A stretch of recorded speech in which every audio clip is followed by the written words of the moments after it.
네, 뉴스 잘 봤나요? 두 번째 수업에 앞서서 최근 우리나라 국회의원 선거 결과에 대한 이야기 잠시 하도록 하겠습니다. 앞서 뉴스에서 봤듯이 더불어민주당이 국회의원 300석 중에서 180석을 차지했습니다. 이게 지난달에 있었던 선거였는데요, 국회의원 선거였는데요. 어, 강원도하고 이제 경상도 지역을 제외한 거의 전 지역에서 민주당이 이제 압승해서 180석을 차지하게 되었고요. 이에 이제 미래통합당 보면 미래통합당이 103석이라고 되어 있는데 미래통합당이 이제 지난 원래 이름은 뭐냐면 새누리당이었어요. 이전에 새누리당이었었는데 어쨌든 미래통합당이 103석을 차지하게 되었습니다. 앞서 수업에서 얘기했듯이 하나의 법안이 통과가 되려면은 본회의에 150명 출석하고 이제 75명이 찬성을 해야 됩니다. 그런데 이제 민주당은 다른 정당이 본회의에 참석을 하든 하지 않든 참석을 또 해서 반대를 하든 하지 않든 신경 쓸 거 없이 자신들이 추구하는 법안을 통과시킬 힘이 생겼습니다. 다른 정당의 민주당을 막을 힘이 이제 부족하다는 얘기인 거죠. 자신들이 이제 180명이 출석을 하고 또 그 중에 과반수가 이제 찬성을 하게 되면은 이제 법이 통과되는 것이니까 엄청나게 막강한 권한이 생긴 것이죠. 물론 이런 국민들의 선택에 의해서 이와 같은 막강한 권력이 생긴 겁니다. 그렇지만 민주당은 이런 권력을 함부로 쓰지 않도록 조심해야 될 겁니다. 만약에 그럴 경우에는 이제 4년 뒤에 선거에서는 또 참패할지도 모르니까 말이죠. 이렇게 이제 지난달에 있었던 국회의원 선거 잠깐 살펴봤고요. 이제 선거에 대한 이야기는 여기까지 하고 이제 다음 본격적인 수업을 할 건데 여기 보면은 지역구라는 말, 비례대표라는 말이 있습니다. 지역구 국회의원 253, 비례대표 국회의원 뭐 47 이런 이야기가 있는데 지역구와 비례대표에 대한 이야기 하면서 시작해보도록 할게요. 여러분은 혹시 남양주시 진저부의 국회의원이 누구인지 알고 있습니까? 모르시죠? 그것부터 한번 살펴보도록 할게요. 네, 그럼 찾아보도록 하겠습니다. 일단은 선관위라고 검색하시면요, 중앙선거관리위원회라고 나옵니다. 들어오셔서 여기 분야별 정보 있죠? 분야별 정보에서 선거 통계를 클릭하면요, 이렇게 나옵니다. 이렇게. 그럼 이제 여러분이 살고 있는 경기도 클릭하시고 그 중에 남양주시 클릭하시면 여기 보면은 진접읍 나와 있죠? 진접읍을 클릭했더니 기호 1번 더불어민주당의 김한정이라는 분이 당선자였네요. 모르겠죠? 학력은 뭐 서울대학교 나오셨고 국회의원 현재도 국회의원이신데 이제 또 재당선이 된 거라고 보면 되겠습니다. 어쨌든 이 분이 현재 국회의원이신데 보시다시피 이렇게 지역별로 이제 국회의원들이 이렇게 배정이 되어 있어요. 배정이 되어 있는데 이처럼 국회의원들 중에서 특정 지역을 기반으로 출마한 국회의원을 지역구 국회의원이라고 하고요. 그럼 반대로 이제 지역별로 배정이 안 되어 있고 전체를 통으로 그 기반으로 하고 있는 국회의원을 바로 우리는 비례대표 국회의원이라고 합니다. 그럼 이제 교과서 29페이지 살펴보도록 하겠습니다. 교과서 29페이지 보면서 다시 한번 필기해 볼게요. 29맨 아래 보시면요, 줄 칠게요. 자기 지역에 출마한 국회의원 후보자의 한 표, 그리고 자신이 지지하는 정당 한 표, 이렇게 한 표 행사할 수 있다라고 되어 있죠. 그래서 요 내용이 이제 지역구 국회의원, 여기가 이제 비례대표 국회의원에 대한 이야기입니다. 이제 여러분들이 아직 투표는 안 해봤지만 실제로 이제 투표를 하게 되면은 두 장의 투표 용지를 받게 돼요. 하나는 자신 속해 있는 지역의 국회의원을 뽑는 것이고 다른 하나는 후보자 이름이 안 나와 있고요. 그냥 정당의 이름들만 나와 있어요.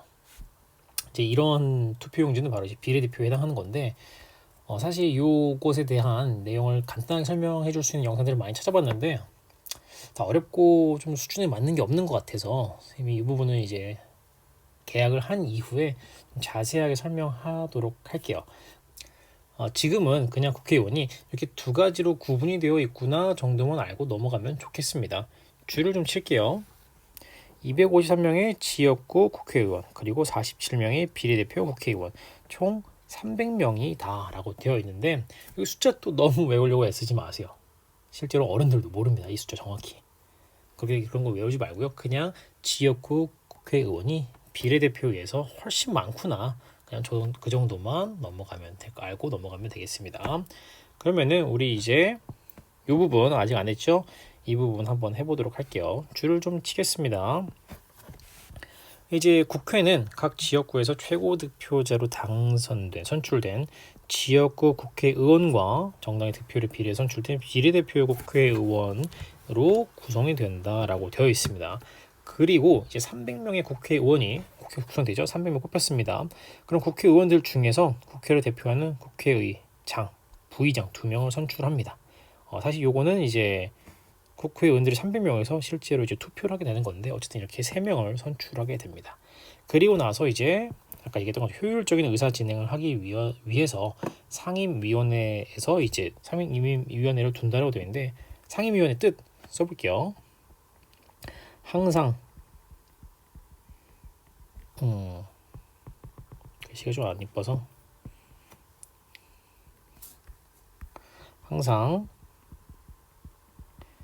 항상 상자의 임무를 수행한다.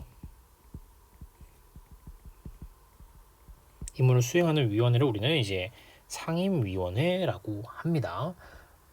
이제 아래 보면은 뭐 외교, 통일, 국방, 보건 이런 여러 분야가 조직되어 있다라고 합니다.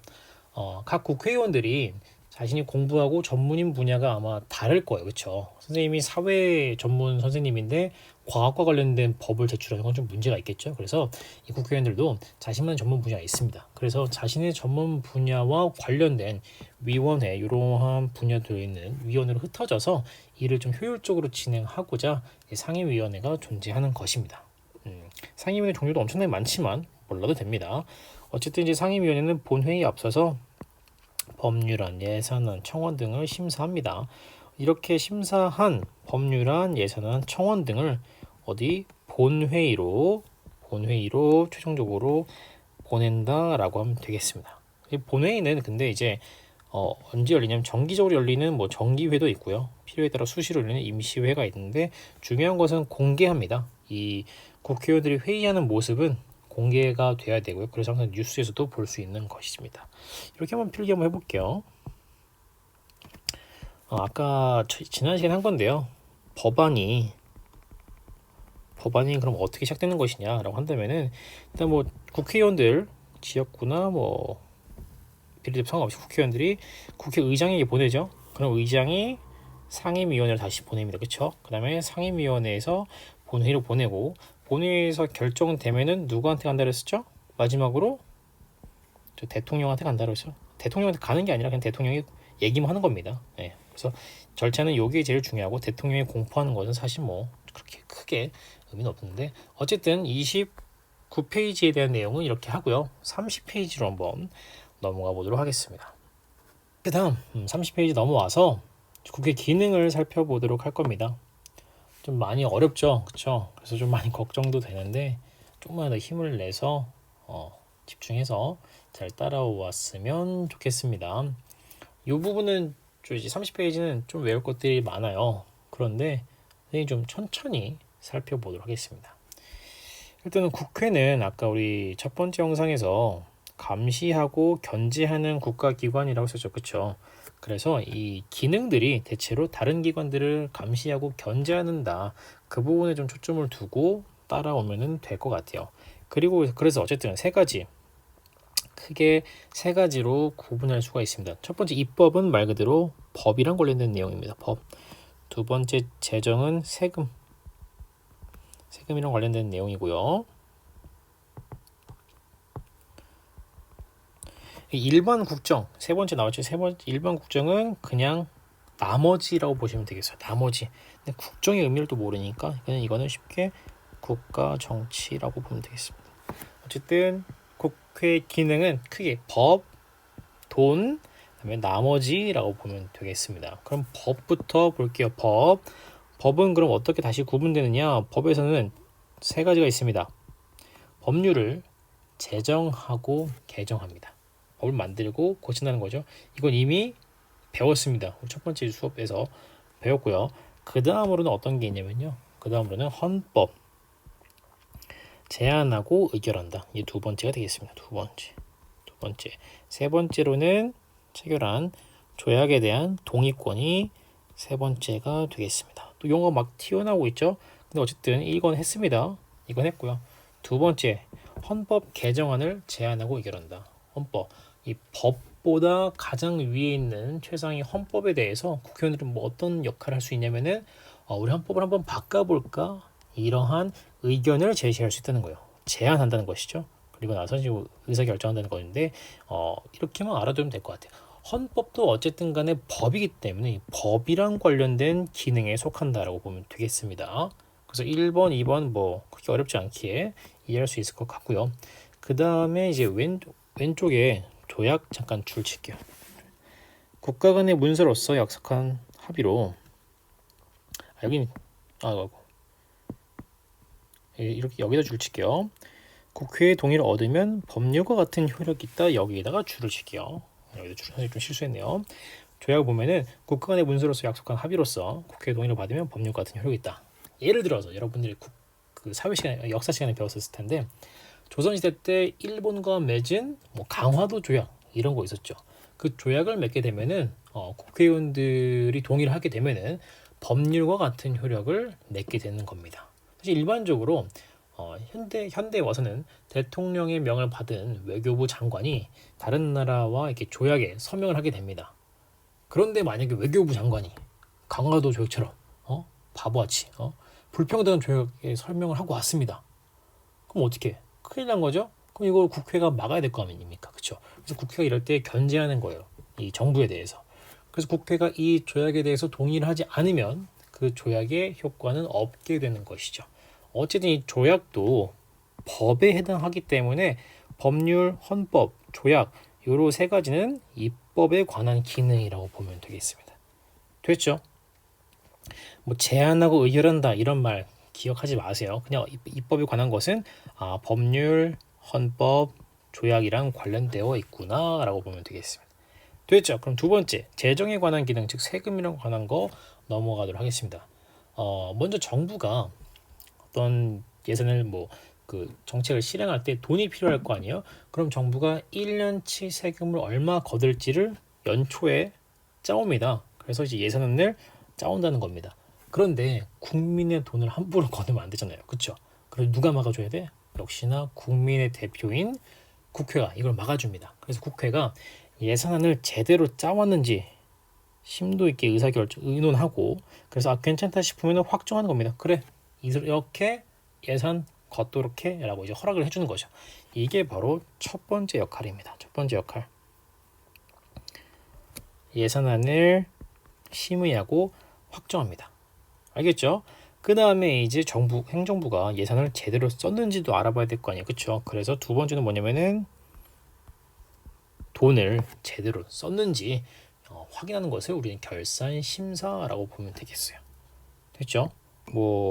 이 뒤에 내용들은 어쨌든 세금을 거두려면은 국회에서 받은 법률 근거대로 규정되어 있다. 어쨌든 중요한 거는 이 돈이랑 관련해서는 맨 처음에 그 예산안 계획을 짜오면은 그거를 심의하고 확정하는 것이 첫 번째 기능이 되겠고 두 번째로는 이걸 제대로 사용했는지 결산 심사를 하는 것이 두 번째 기능이라고 보면 되겠습니다. 여기까지 괜찮죠? 그러면 이제 세 번째 1번 국정에 관한 기능을 살펴보도록 하겠습니다. 먼저 여기는 영상을 좀 같이 볼 건데요. 줄 먼저 치고 그 다음에 설명하도록 할게요. 첫 번째 국정감사나 국정조사를 통해서 이런 내용 첫 번째가 있겠고요. 그 다음에 두 번째로는 인사청문회 실시 그리고 동의권 행사까지를 해서 2번이라고 볼게요. 그 다음에 세 번째로는 탄핵소추 의결할 권한 세 번째로 보겠습니다. 크게 세 가지로 있는데 하나하나씩 살펴보도록 하겠습니다.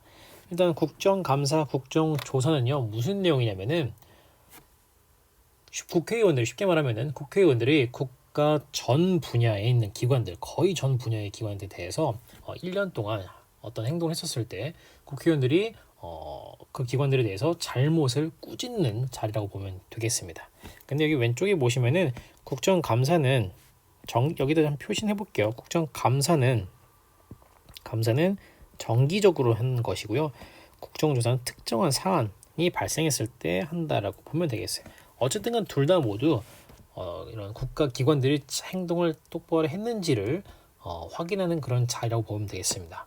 이렇게 말로만 하면은 이해가 잘 안 될 수 있으니까 이미 이와 관련된 영상 하나 보고 다시 설명 이어가도록 하겠습니다.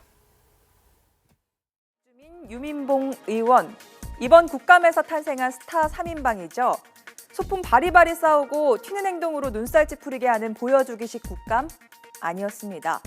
진짜 우리 사회에 골마있고 썩어있는 문제들 찾아내 입법으로까지 연결하는 이 제대로 된 한방을 보여줬습니다.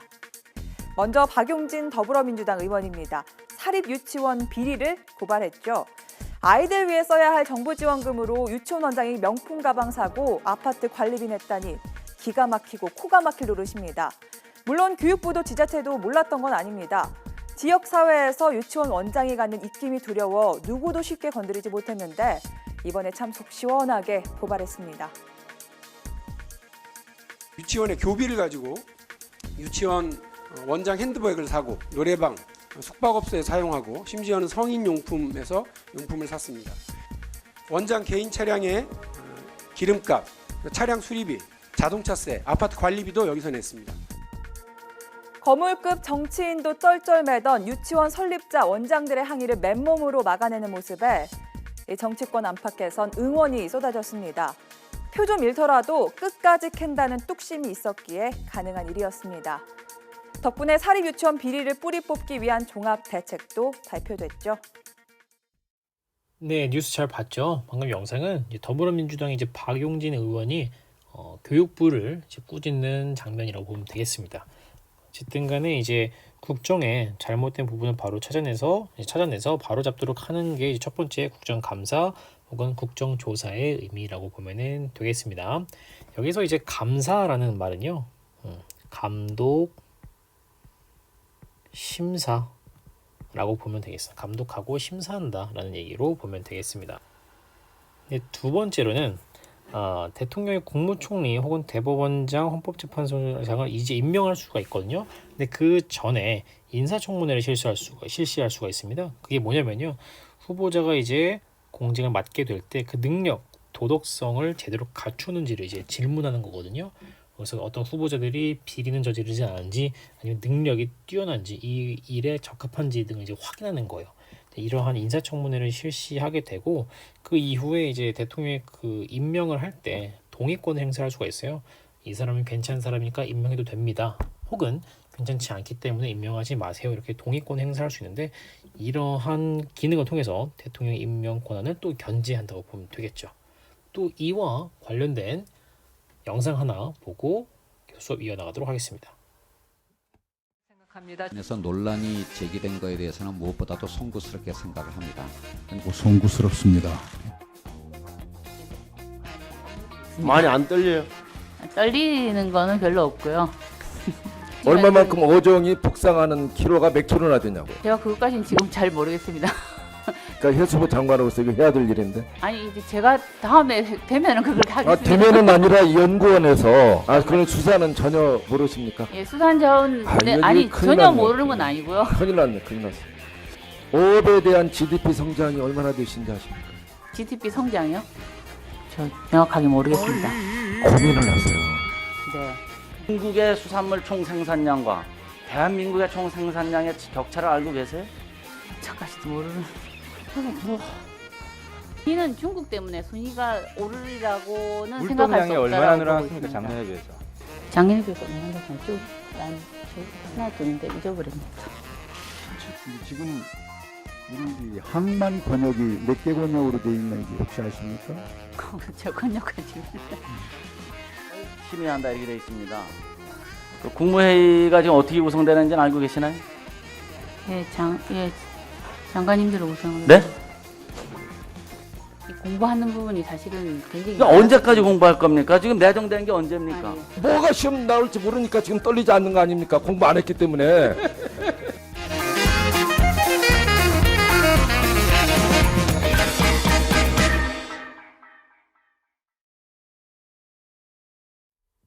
네, 뉴스 잘 봤나요? 해당하는 뉴스는 이제 박근혜 정권 당시에 해양수산부 장관을 임명하는 인사청문회였는데 이 당시에 많이 논란이 됐었어요. 이렇게 능력이 부족한 사람을 이제 장관으로 앉혀야 되는 것이냐, 이것에 대한 인사청문회를 실시했었던 그런 뉴스인데요. 사실 선생님이 이제 보여준 뉴스는 국정감사나 인사청문회가 좀 제대로 이루어졌었던 뉴스들을 보여준 거예요. 사실상 국회의원들이 엉망진창의 국정감사, 인사청문회를 실시한 경우도 많아요. 그렇기 때문에 국민들이 이제 제대로 된 국회의원을 뽑아야지만 이 국회의원들이 제대로 일을 한다는 것이죠. 그래서 우리가 굉장히 제대로 투표를 해야 한다는 것을 한 번 더 강조하고 싶고요. 어쨌든 이제 첫 번째와 두 번째 기능은 살펴보았습니다. 이제 세 번째 거는 이제 굉장히 간단해요. 왜냐면은 이제 볼게요. 뭐냐면은 대통령, 국무총리, 장관, 법관 등 법률이 정한 공무원이 직무를 수행하는 과정에서 불법을 저질렀을 때요. 불법을 저질렀을 때 그 자리에서 물러나게 할 탄핵 소추를 의결할 권한이 있다. 즉 쉽게 말해서 탄핵 소추, 탄핵을 신청할 수 있다는 뜻이에요. 우리나라 대통령에 대해서 이런 적이 있었죠. 가장 최근에는 이제 박근혜 대통령이 있었고, 전 대통령이 있었고, 그 전에는 이제 노무현 전 대통령이 있었죠. 이 두 사람에 대해서는 이제 국회의원들이 탄핵을 신청한 적이 있었다는 것이죠. 이러한 것들을 통해서 견제할 수 있다는 겁니다. 어쨌든 그래서 다시 정리를 하게 되면은 이 법이랑 관련해서는 법률, 헌법, 조약 이것들에 대한 뒷부분에 대한 용어들은 집중하지 마세요. 돈과 관련해서는 예산안을 처음에 짜오는 것을 허락해주고 그 다음에 제대로 썼는지를 확인하는 결산 심사가 있겠고요. 세 번째 이제 일반 국정과 관련해서는 국정감사조사, 그 다음에 인사청문회랑 동의권, 그 다음에 탄핵 이런 것과 관련해서 기능을 갖고 있다. 이제 오늘 배운 내용은 이 정도가 될 것 같아요. 그래서 이제 국회 위상, 뭐 주요 조직, 그 다음에 기능, 법률을 만들어지는 과정 이렇게 살펴봤는데, 그러면은 오늘 이제 배운 내용들을 한번 복습하고 마무리해 보도록 하겠습니다. 좀만 힘을 냅시다. 알겠죠? 여기 교과서 31페이지고요. 여기만 풀고 오늘 끝낼게요. 여기도 마찬가지로 여러분들이 먼저 풀고 저랑 같이 답을 맞추면 좋을 것 같아요. 일단은 세 가지 국회 기능 나와 있는데요.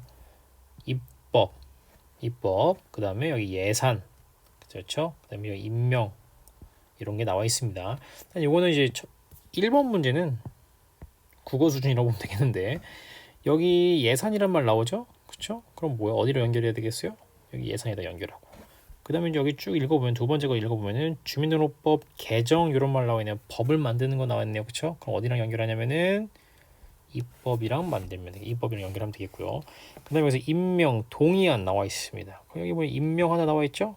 동의 얻어서 임명 하나 되어 있죠? 그럼 뭐야? 이렇게 연결하면 되겠죠. 그래서 1번 이렇게 풀면 되겠는데, 그러면은 자료 1에서 3이 어떤 기능과 관련된 거냐라고 한다면은, 입법에 관한 기능은 여기 이제 입법이죠. 입법에 관한 기능 여기 입법권 나와 있죠. 그러니까 어떻게 40조 쓰면 되겠고요. 헌법 제 40조 쓰시면 되겠고요. 그 다음에 재정에 관한 것 돈이겠죠. 돈. 그럼 어떻게 쓰냐면요. 그렇죠. 54조. 제 54조 쓰면 되겠고, 마지막 일반 국정 여기는 사실 나머지라고 했었죠. 그 104조에 해당한다라고 쓰면 되겠습니다. 이거 쓰는 게 아니네요. 자료 쓰는 거예요. 자료 2번 54조랑 여기 자료 1번, 여기는 3번 이렇게 쓰면 되겠습니다. 됐죠? 그 다음에 스스로 확인하기, 알맞은 말을 써보자 라고 되어 있는데 한번 써보도록 할게요. 누구는 국민 대표기관이자 법을 만들고 고치는 입법기관이다. 뭘까요 이거? 그렇죠. 국회라고 쓰면 되죠. 국회는. 그 다음에 국회는 지역구와 누구? 비례대표. 세 번째, 국회는 효율적인 의사 진행을 위해 전문 분야별로 조직된, 이 말 좀 어려운데요. 항상 임무를 수행하는 상임위원회를 두겠죠. 그 다음에 2번, 입법 기능이거든요. 입법 기능. 아까 얘기했어요. 입법 기능 뭐냐면은 법률, 헌법, 조약이었죠. 끝났네. 법률 제정 개정. 그 다음에 헌법 개정안. 됐죠? 이렇게 해서 이제 국회의 기능 다 살펴보았습니다. 오늘 배운 내용은 많이 어려워요. 지금 분명히 듣다가 소리를 꺼버리고 침대에 누웠다거나 아니면은 뭐 잠이 들었다거나 이런 친구 분명히 있을 겁니다. 그렇지만 꼭 오늘 내용 굉장히 중요하기 때문에 꼭 한번 복습을 했으면 좋겠어요. 복습을 해야지만이 여러분들이 이해하고 외울 수 있는 단원이기 때문에 이 단어 꼭 복습을 하고 나중에 계약했을 때 다시 만나면 좋을 것 같습니다. 아시겠죠? 오늘 여기까지 수업 듣느라 고생했고요. 다음 주에 다시 만나도록 하겠습니다. 다음 주에 볼게요.